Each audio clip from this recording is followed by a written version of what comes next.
Hallelujah, जय मसीह की।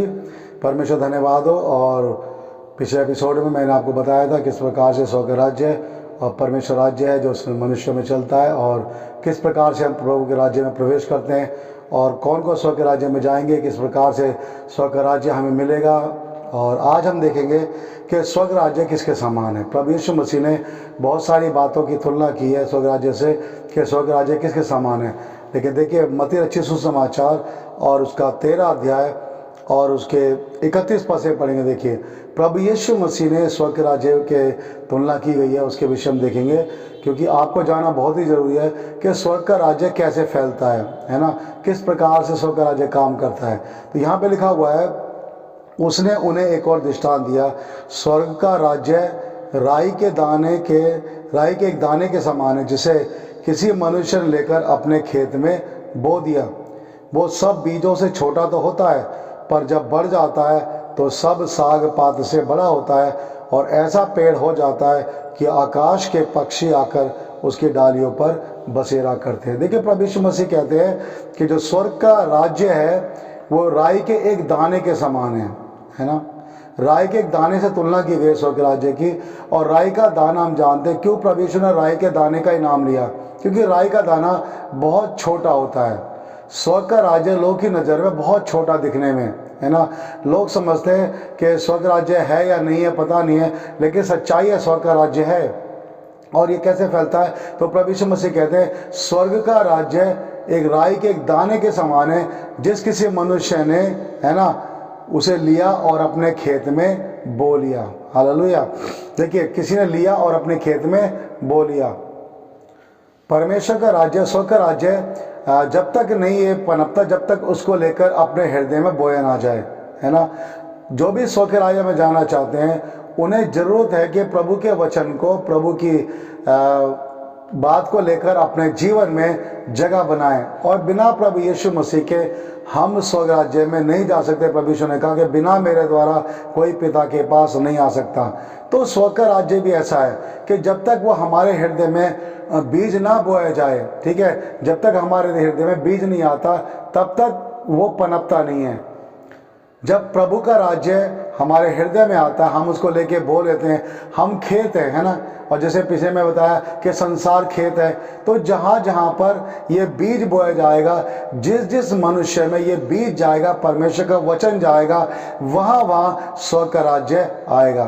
तो जब उस बीज को लेकर, वचन को लेकर अपने हृदय में बोते हैं और प्रभु के साथ हम चलना शुरू करते हैं, तो जैसे जैसे हम चलते हैं प्रभु के साथ, लिखा है वो जो राई के दाना क्या करता है, जब उसको खेत में बोया जाता है तो वो बहुत छोटा दाना होता है, लेकिन जब बो दिया जाता है तो जब उगता है तो देखिए सारे साग पात से बड़ा होता है। जितने भी लोग साग खाते हैं उन सब साग से जो राई का जो पेड़ होता है वो सबसे बड़ा होता है ना। प्रभु यीशु मसीह कहते हैं दिखने में तो बहुत छोटा लगता है, लेकिन जब बोया जाता है तो सारे साग पात से बड़ा हो जाता है। और इतना ही नहीं है, लिखा ऐसा पेड़ हो जाता है कि आकाश के पक्षी आकर की डालियों पर बसेरा करते हैं। तो सोचिए, हमें प्रभु यीशु मसीह के राज्य में, स्वर्ग के राज्य में अगर जाना है तो हमें बीज को बोना है। और देखिए, यहाँ जो राई का दाना, जो बीज है, वो विश्वास के विषय में कहा गया है। विश्वास, प्रभु यीशु मसीह ने कहा कि अगर तुझे राई के दाने के बराबर भी विश्वास है तो तू उस पहाड़ से बोल समुद्र में चला जा, तो ये चला जाएगा। तो राई के दाने का मतलब क्या है कि हम प्रभु यीशु पर विश्वास करें। जब विश्वास को लेकर हम अपने हृदय में बोलते हैं कि यीशु ही प्रभु है, यीशु मसीह उद्धार करता है, यीशु ने हमारे पापों के लिए कुर्बानी दी है, तो जब उस विश्वास को लेकर हम अपने हृदय में बोलते हैं, क्योंकि स्वर्ग का राज्य विश्वास से मिलता है, कर्मों से नहीं मिलता। हम यीशु पे विश्वास करते हैं, यीशु मसीह के चेले बनते हैं, प्रभु यीशु के साथ चलते हैं, तो प्रभु यीशु मसीह ने हमें वायदा किया है कि वो हमें स्वर्ग राज्य में लेकर जाएगा। प्रभु ने कहा कि जहाँ मैं रहूँगा वहाँ तुम भी रहोगे। तो विश्वास एक ऐसा बीज है जिसको लेकर हमें अपने हृदय में बोना है ना। राई के एक दाने के समान, मतलब बहुत छोटा लेकिन ठोस। अगर आप देखेंगे राई का दाना बहुत छोटा तो होता है, लेकिन बिल्कुल ठोस होता है, और उसको बोया आता है तो सारे साग पात से बड़ा होता है। तो जो विश्वास हम प्रभु पे करते हैं उस विश्वास को बढ़ाना चाहिए।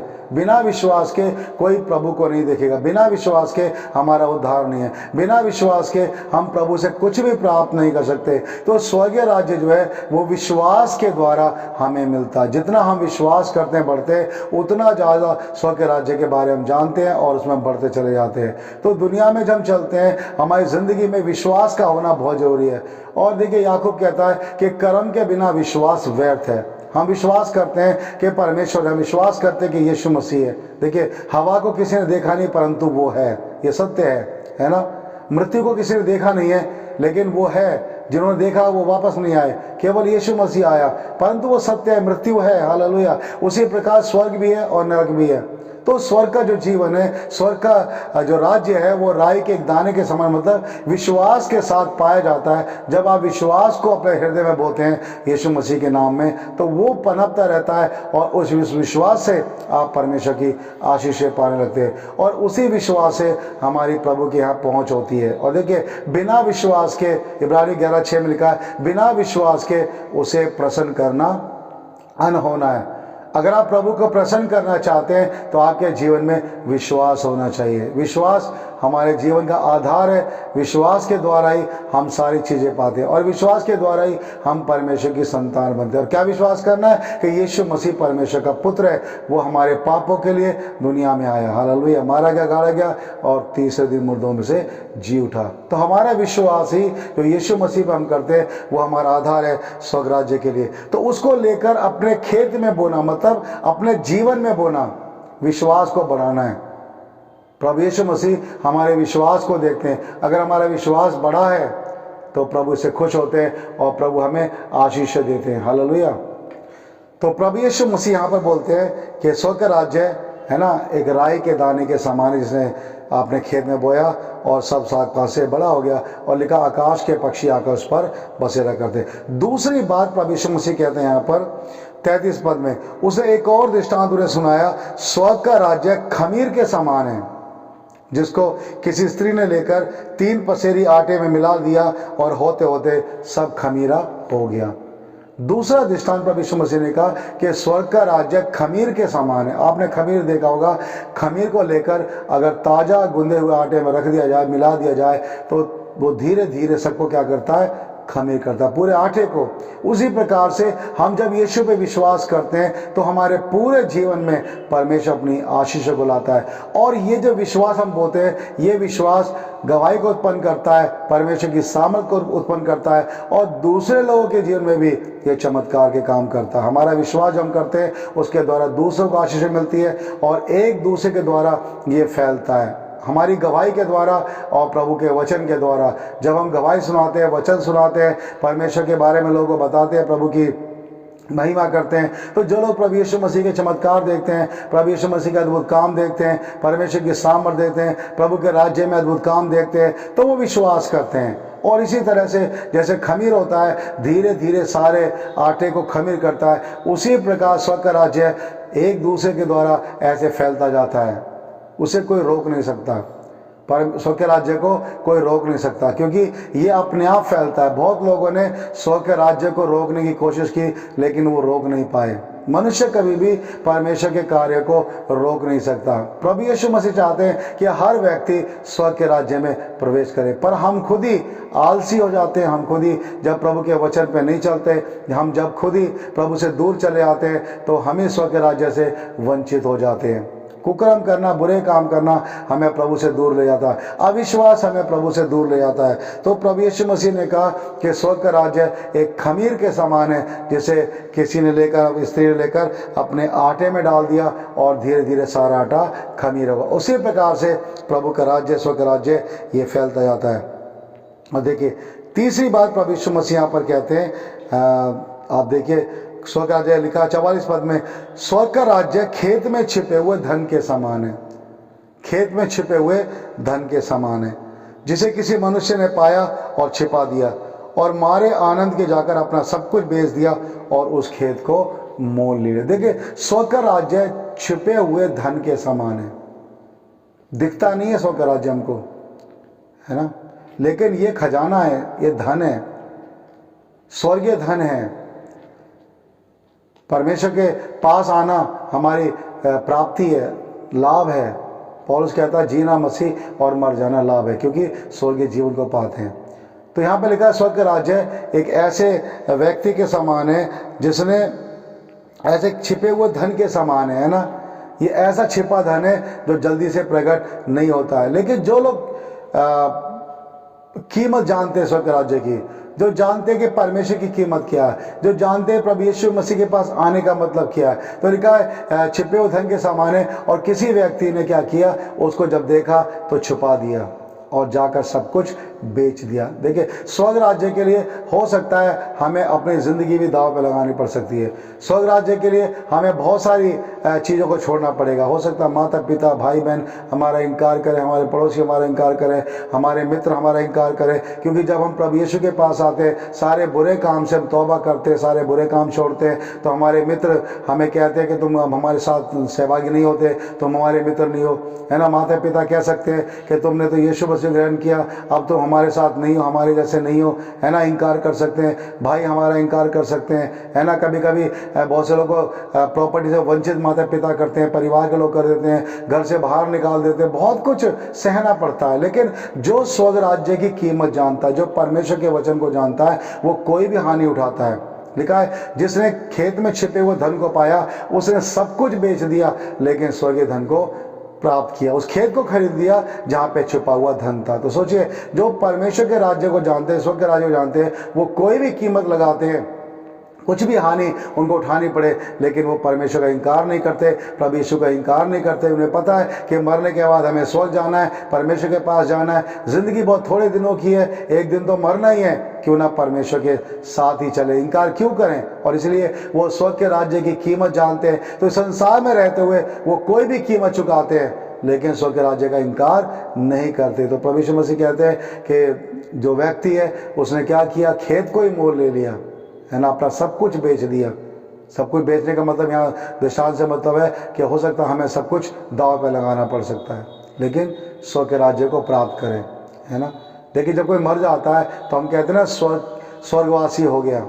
तो खाली दुनिया में स्वर्गवासी लगाने का मतलब ये नहीं है कि जो व्यक्ति मरा है वो सचमुच में स्वर्ग गया है। यहाँ तो दुनिया में दुष्ट मरता है तो भी स्वर्गवासी लिखते हैं, है ना। अच्छा व्यक्ति मरता है तो भी स्वर्गवासी लिखते हैं। कितना भी ज़्यादा नामी ग्रामी गुंडा बदमाश मरेगा, उसके नाम के आगे भी स्वर्गवासी लगाते हैं। तो क्या सारे स्वर्ग ही जा रहे हैं?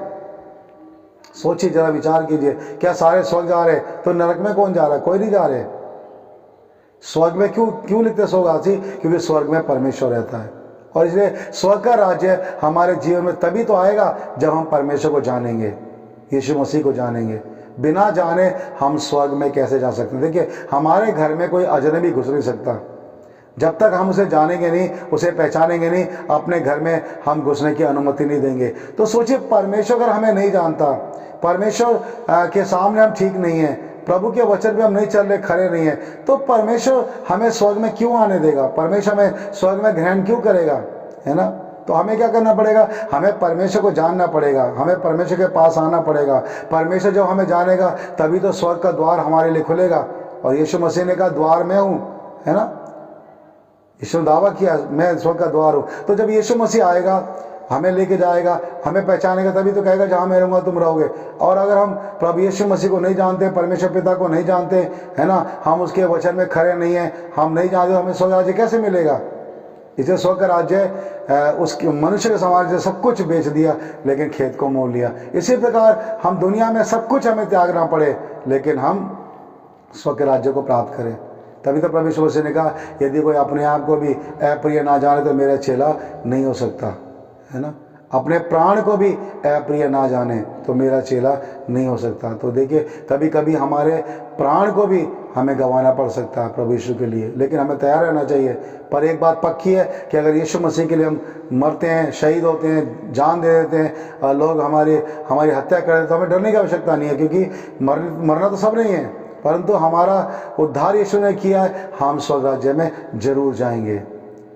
कोई व्यक्ति किसी को स्वर्ग राज्य में ले जा नहीं सकता। हम अपने आप ही अपने लिए अपनी जगह बना सकते हैं प्रभु यीशु मसीह के द्वारा। जो विश्वासी लोग हैं उनके लिए मैं बात कर रहा हूँ, मैं बाइबल से संदेश बताता हूँ, इसे बाकी औरों का हमको नहीं पता, लेकिन हम प्रभु यीशु मसीह के वचन बताते हैं। प्रभु यीशु ने कहा कि द्वार में हूँ, हालेलुया।